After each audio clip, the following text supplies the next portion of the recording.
Good morning, everyone. How are you? I hope you all are fine. Today, we are going to start our next chapter of history. This is the second chapter. You can see New Kings and Kingdoms. नए राजा और उनके राज्य। यानी आपसे पहले भी ये discuss हुआ था। 6th क्लास में हम एंशियंट हिस्ट्री पढ़ते हैं, 7th क्लास में हम मेडिवियल हिस्ट्री पढ़ते हैं एंड 8th क्लास में हम हमारी मॉडर्न हिस्ट्री पढ़ते हैं। So this is the medieval history.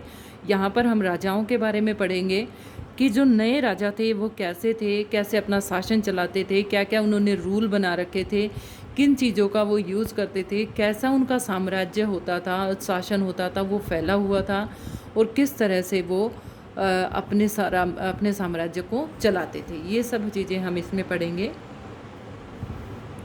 Many new dynasties emerged after the 17th century.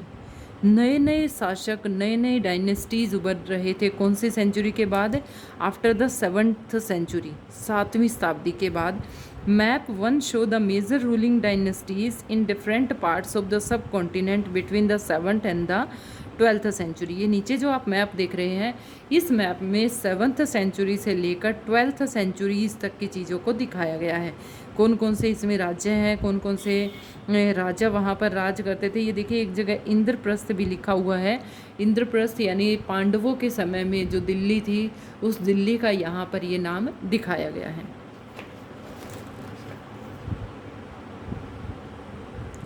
The emergence of new dynasties. नए नए डायनेस्टीज, नए नए शासन व्यवस्था कैसे उभरी? By the 7th century there were big landlords और warriors chief in different region of the सब कॉन्टिनेंट।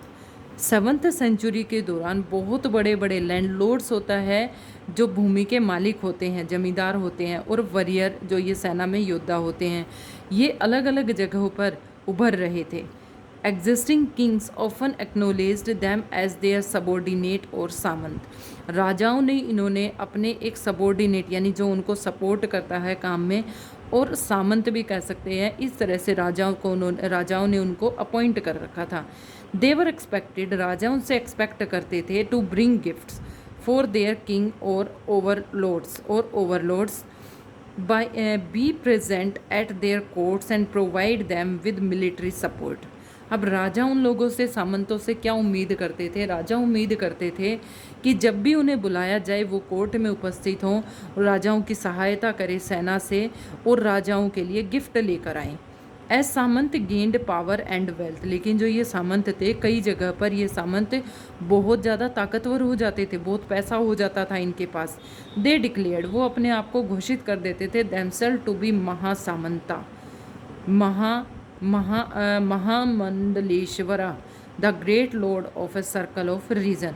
यानी अपने आप को ये महासामंत घोषित कर लेते, यानी ये मानते थे कि अब कोई भी राजा हमारे ऊपर हुक्म नहीं चला सकता। And so on. Sometimes they asserted their independence from their overlord. कई बार तो ये जिन राजाओं के अंडर में होते थे, उनसे भी अपने आप को आज़ाद कराने का तरीका ढूंढ लेते थे। One such instance was that of the Rashtrakutas in the Deccan. यहाँ पर एक एग्जाम्पल लेते हैं हम राष्ट्रकूटा का। ये राष्ट्रकूट कौन थे? Initially they were subordinate of Chalukyas of Karnataka. Chalukyas के सबॉर्डिनेट यानी चालुक्यास के अंडर में ये काम करते थे कर्नाटका में। In the mid 8th century, 8वीं शताब्दी के मध्य में, दंती दुर्ग नाम का एक राष्ट्रकूट होता था। Chief overthrew his Chalukyas overlord and performed a ritual called Hiranyagarbha, literally the golden worm.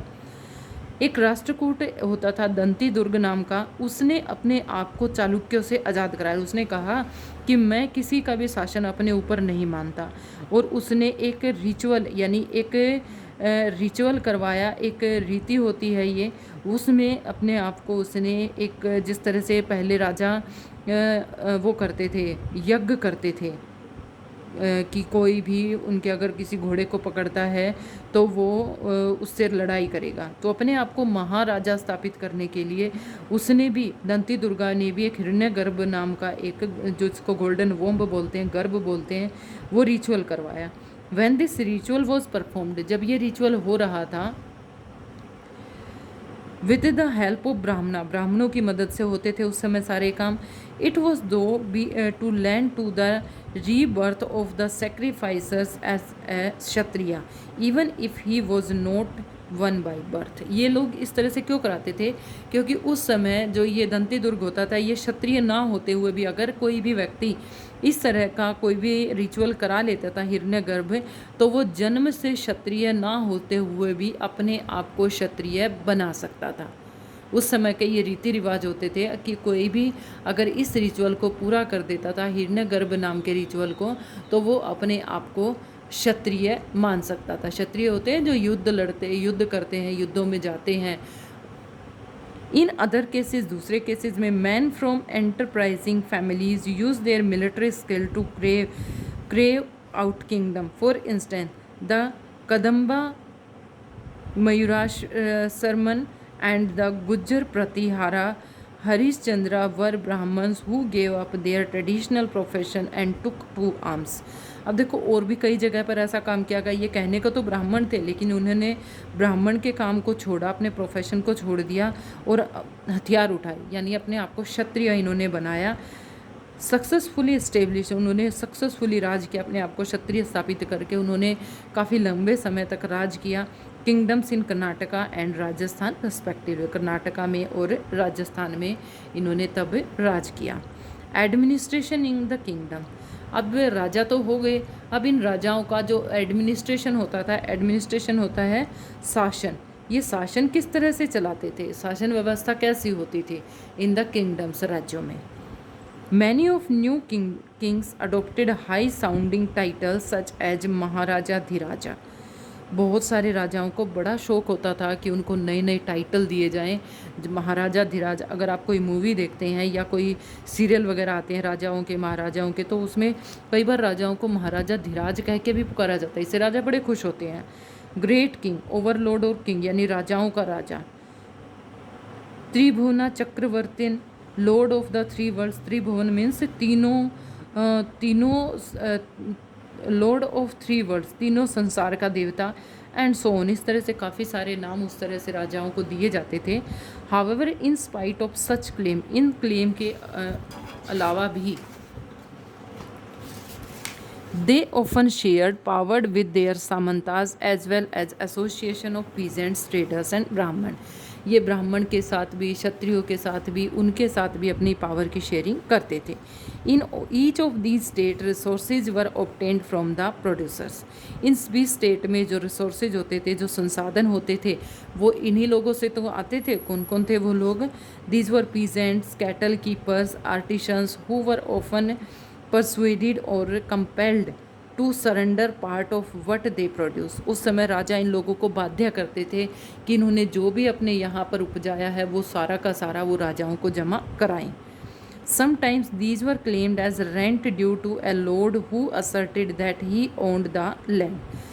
Revenue was also collected from traders. और कई बार तो इन्हें जो भूमि वो लेते थे, उनके ओनर्स इनसे सब कुछ ले लेते थे और उन्हें केवल एक नौकर के रूप में वहाँ पर काम करना पड़ता था। 400 टैक्सेस। अब ये टैक्सेस क्या होते हैं? टैक्सेस होते हैं कर, यानी 400 से भी ज़्यादा कर उस समय लोगों पर लगा रखे थे। ऐसे कौन कौन से कर हो गए भी, ऐसे कौन कौन से टैक्स हो गए जो उस तरह से लगाए जाते थे? The inscriptions of the Cholas who ruled the Tamil Nadu refer to more than 400 terms of different kinds of taxes. अलग अलग टैक्स लगाए जाते थे। The most frequently mention to the taxes vetti. Vetti tax होता था, ध्यान रखेंगे बेटा, शॉर्ट क्वेश्चंस में पूछ लिया जाता है। Taken not to cash but in the form of forced labour. ये जो वैटी टैक्स होता था, ये क्या होता था? लोगों से पैसा नहीं लिया जाता था, बल्कि उनसे जबरन अपने खेतों में, घरों में काम कराया जाता था। श्रम दान बोलते थे इसको। एंड कदमाई और land revenue. There were also taxes on thatching the houses. घर बनाने पर भी tax. The use of ladder to climb palm tree ladder, यानी सीढ़ी, पाम ट्री पर चढ़ने के लिए अगर सीढ़ी बनाई है तो उसका भी tax. Acres on succession of family property, जो फैमिली प्रॉपर्टी होती है उस पर भी टैक्स। तो आपने क्या करना है? Are any such taxes collected today? क्या इस तरह के टैक्स आज भी कलेक्ट किए जाते हैं? समझना है इन चीज़ों को, क्या ये टैक्स हम आज भी पे करते हैं कि नहीं करते हैं। These resources were used to finance the king's establishment. अब जो किसान, जो ट्रेडर्स, ये सारे टैक्स देते थे, वो टैक्स कहाँ जाते थे? वो टैक्स जाते थे राजा के पास। राजा उससे अपने साम्राज्य को और ज़्यादा स्ट्रॉन्ग बनाते थे। As well as for the construction of temples and forts, राजा उससे टेम्पल्स बनवाते थे, किले बनवाते थे। They were also use to fight wars which were a turn expected to lead the acquisition of wealth in the forms of plunder or to assess a land as well as a trade routes। और इस तरह से इतने सारे tax उनसे ले लिए जाते थे जिससे राजा अपने वेल्थ को, अपने धन संपदा को बढ़ा रहे थे। द फ्रंटियर्स और for collecting revenue were generally recruited from इन्फ्लुएंसल families, यानी जो टैक्स इकट्ठा करने का काम होता था उससे जो राजा होता था उन्हें अपनी ही फैमिली से रिक्रूट करता था, यानी उन्हें नियुक्त करते थे। And positions were often hereditary, और जो पोजीशन होती थी वो हेरिडेटरी होती थी, यानी जन्म से आधार पर होती थी। This was true about the army as well, सेना में भी ऐसा ही होता था। In many cases close relatives of these kings held these position, बहुत सारे केसेस में तो जो क्लोज रिलेटिव्स होते थे यानी राजा के जो करीबी होते थे उन्हीं को इस तरह की पोजीशन दी जाती थी। सो आई होप बेटा everything is clear to you. The next part of this chapter we will do in our next video. Thank you.